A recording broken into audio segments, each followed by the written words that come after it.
Hey, there's a major planetary alignment happening right now, and it reaches its most precise point on July 29th.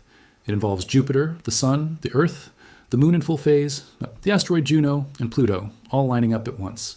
On top of that, there's a larger basket configuration forming between the outer planets, Jupiter, Uranus, Neptune, and Pluto, one of the rarer geometric setups the outer planets can form, tied together by the ongoing Jupiter-Pluto opposition that only recurs every 6 to 7 years.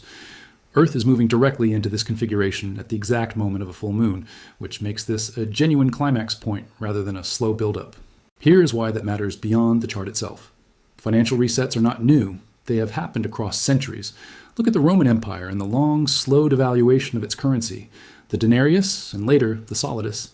It took Rome more than 200 years to fully collapse. Our and mismanaged monetary policy was a major contributor. What has changed is the pace. Fiat currency has compressed that timeline dramatically. And right now it feels like we are in a kind of financial free-fall stage, one where the signs in the sky and the signs on the ground are lining up at the same time. This is not a regional story. When oil prices rise, inflation rises everywhere because energy costs run through the price of everything else. Asian economies that depend heavily on Middle Eastern oil and gas have already burned through much of their strategic reserves, trying to offset the first few months of disrupt. Ion, and now that both major shipping routes are closed, those reserves are at record lows. The same strain is showing up in the United States and elsewhere. There is only so much rerouting of supply that can realistically happen, and most of what can be redirected is going to Europe first. On top of the energy shock, extreme weather has been compounding the problem. Regions that leaned heavily into solar power have been hit by hailstorms and wildfires capable of wiping out entire solar fields in a single event. So the broader energy supply picture is being squeezed from multiple directions at once, not just the shipping blockade. Here's the core idea behind connecting all of this to the planets. The argument is not that planetary positions directly cause oil shipping lanes to close or markets to move. It is that the planets function as a kind of clock, a way of reading the underlying quality and character of a given stretch of time. When the archetypal meaning of an alignment matches what is actually happening in the world, that correlation is treated as validation of the framework. Rewind to February 21st for a clear example. That date marked a Saturn-Neptune conjunction, an alignment that only happens once every 37 years, occurring in the true fixed star PO, Scission of Pisces. Saturn represents structure, limits, boundaries, and reorganization. Neptune is tied to oil, gas, fluid movement, and the ocean, going back to its mythological root as Poseidon, god of the sea. Pisces itself is the zodiac sign most associated with water and the ocean. Put those together and you get an almost text boo. K signature for a blockage and reorganization of oil moving across the world's oceans. That conjunction lined up within about a week of the shipping lane closures actually taking hold. There is a distinction worth making here between two systems of astrology. Western tropical astrology, the version most people are familiar with, is more than 2,000 years old and is anchored to the equinox and solstice points rather than the actual current position of the constellations in the sky. True sky astrology tracks the constellations as they actually sit today, which has drifted from the tropical system over the centuries. In tropical terms, that Saturn-Neptune conjunction fell at 0 degrees Aries, a fire sign associated with cardinal militaristic energy, which lines up with the fact that this same window saw open conflict and bombing. Campaigns break out. Both systems point to something real, but the true sky placement in Pisces gives the clearest, most literal signature for a story about global oil and ocean shipping getting blocked. This kind of naval and maritime disruption has deep historical precedent tied to how global power shifts. Great Britain became the world's dominant power largely because of naval supremacy, systematically neutralizing rival fleets, including Napoleon's, to secure control of the seas. Val dominance is what let Britain run a global colonial and trade network for so long.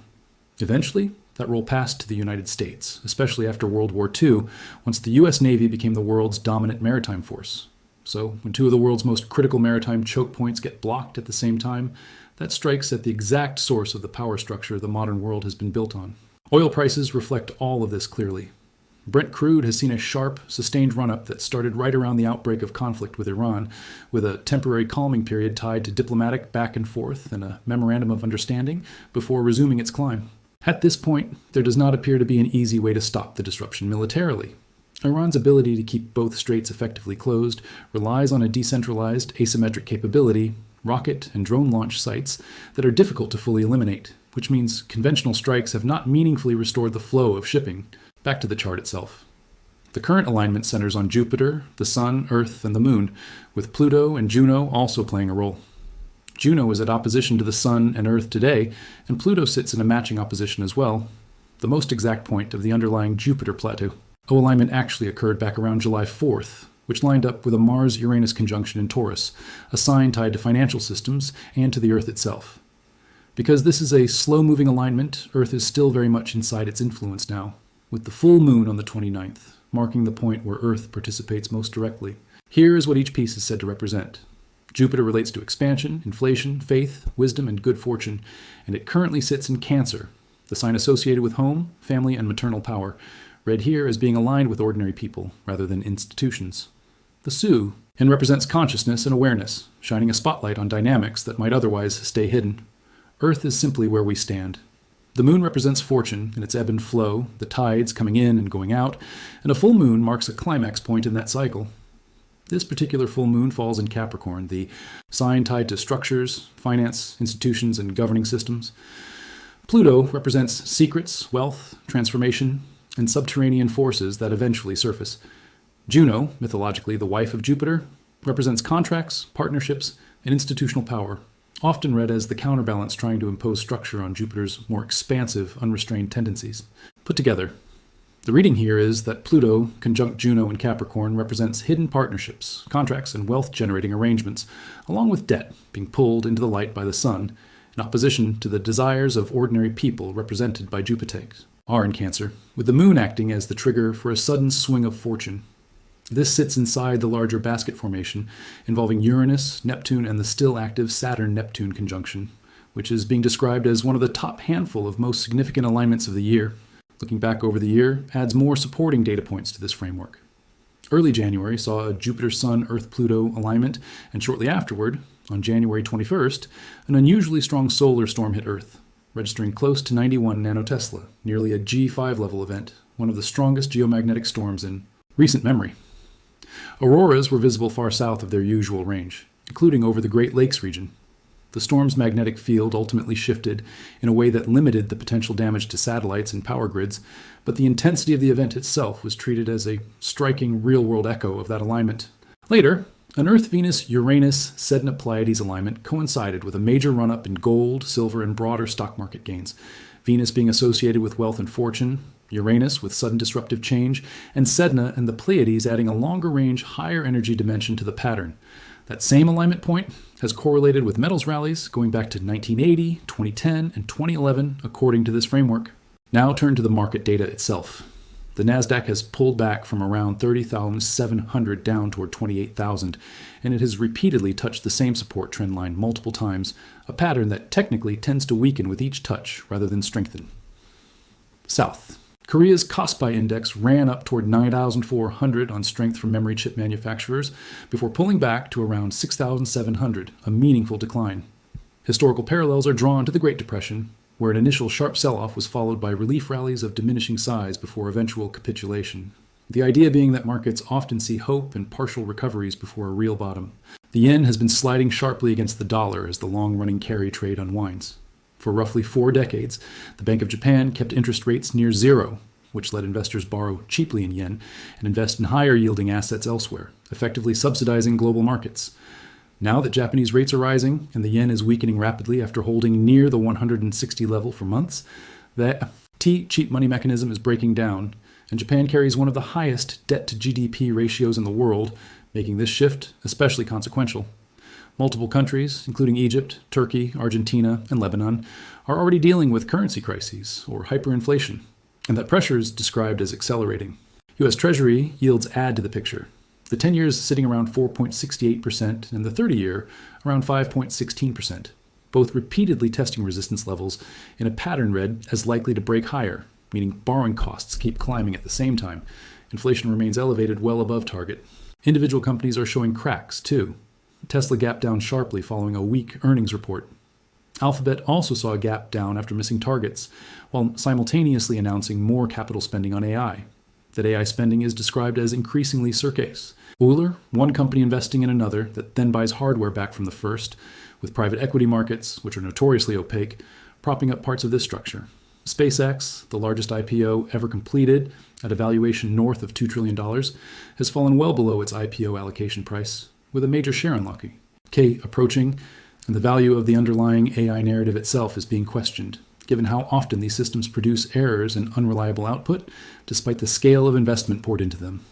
Retail investors are currently the ones buying market dips and keeping indices afloat, which is read as a setup that benefits larger institutional players if a real downturn arrives, since retail buying provides the liquidity for others to exit. The suggested response to all of this is to hold tangible assets, precious metals, land, food production capability, and independent energy and water sources, along with strong community ties, rather than relying purely on paper assets like a stock portfolio. Historical precedent is cited here to gold confiscation during the Great Depression in the United States and bank account seizures during the Cyprus financial crisis, as examples of how quickly official policy can reach directly into personal savings during a crisis. There's also a broader philosophical layer running underneath all of this, drawn from Rudolf Steiner's writing on astronomy. Modern astronomy tracks planetary motion using Kepler's laws, Newtonian gravity, and now relativity, and those tools are extremely effective, but they are not the only lens that has ever been used. Older models could still track planetary positions accurately enough for practical forecasting. Over very long timescales, roughly 100,000 years for Earth's orbital shape and inclination, orbital mechanics become part of what is known as the three-body problem, where precise long-range prediction eventually breaks down mathematically. Steiner's argument was that it is exactly at that boundary, where math and physics reach their limit, that older frameworks like ASTER, ology, the interpretation of planetary positions as archetypal signatures of the quality of time, still have something to offer. Astronomy and astrology were originally the same discipline, and the view here is that the newer, more mathematical tools do not invalidate the older interpretive one. They simply add another layer on top of it. Bringing it back to the current alignment, Jupiter-Pluto aspects, whether conjunctions, oppositions, or squares, are commonly found in the natal charts of extremely wealthy individuals, tying this alignment directly to themes of wealth and power. The fact that it is unfolding in Kataomba Pricorn, tied to institutions, governments, and financial systems, reinforces that reading. The expectation laid out here is that the coming week is a critical window for things to start becoming clearer, with a more obvious, unmistakable event expected within the next couple of weeks, and a clearer overall picture likely by the end of August. To close things out, a coin-based I Ching reading was cast around a single question. Given everything discussed, what comes next? 3 coins were thrown 6 times, building the hexagram line by line from the bottom up, with each combination of heads and tails producing either a solid yang line or a broken yin line, and in one case a changing line destined to flip into its opposite. The resulting hexagram was inner truth, wind over lake, associated with sincerity powerful enough to influence even the most difficult resistant situations, traditionally illustrated by the image of influence extending even to pigs and fish, animals considered hardest to reach precisely because they are among the least responsive to outside influence. The commentary on this hexagram stresses that real influence only takes hold once a person sets aside prejudice and approaches the other side with genuine openness, at which point even the most stubborn resistance can be worked through, and even undertakings as risky as crossing turbulent water can succeed. The reading emphasizes that a bond built only on shared self-interest, the traditional example given is a bond even among thieves, holds only as long as that mutual interest lasts, and tends to collapse into conflict once the common advantage disappears. Only a bond grounded in what is genuinely right and steady can hold firm once circumstances change. The moving line in the reading falls at the 3rd position for you. On the bottom, tied to the idea that a person's center of gravity can rest more in their relationships with others than within themselves, swinging between joy and sorrow depending on how those bonds are faring, a fitting image for markets and institutions that have become tightly interlinked through shared debt and circular deal-making. That changing line transforms inner truth into a second hexagram, the taming power of the small, wind over heaven, an image of dense clouds gathering without yet releasing rain, representing a temporary restraining influence capable of holding back a larger force for a while, but only through patience and gentleness, not through decisive confrontation. The commentary tied to this hexagram describes a weak element temporarily holding a much stronger one in check, comparable to a period where friendly persuasion and small, careful measures are the only real options available with no room yet for self-eeping action. The implication is that whatever is being restrained is not permanently contained, only delayed, and that the appropriate response during a taming phase like this is to use the time to prepare and refine one's own position, rather than assume the pressure has passed. Put plainly, the reading suggests a sequence. First, a truth becomes known, possibly one that is already surfacing, but has not yet been fully acknowledged. Yes, Icon, a holding pattern follows, where that truth is managed, delayed, or softened rather than confronted directly, buying time without resolving anything. Third, implied but not directly drawn in the coin toss itself, is that the pressure being held back does not simply dissipate, which means a further, larger reckoning still lies somewhere ahead once that holding pattern eventually gives way. It is also worth placing all of this against the longer historical backdrop of financial resets, since none of this is being framed as unprecedented in kind, only in speed. Currency debasement, sovereign overreach, and eventual collapse have played out repeatedly across history, from the slow devaluation that helped head unwind Rome to the more recent currency crises already underway in Turkey, Argentina, Egypt, and Lebanon.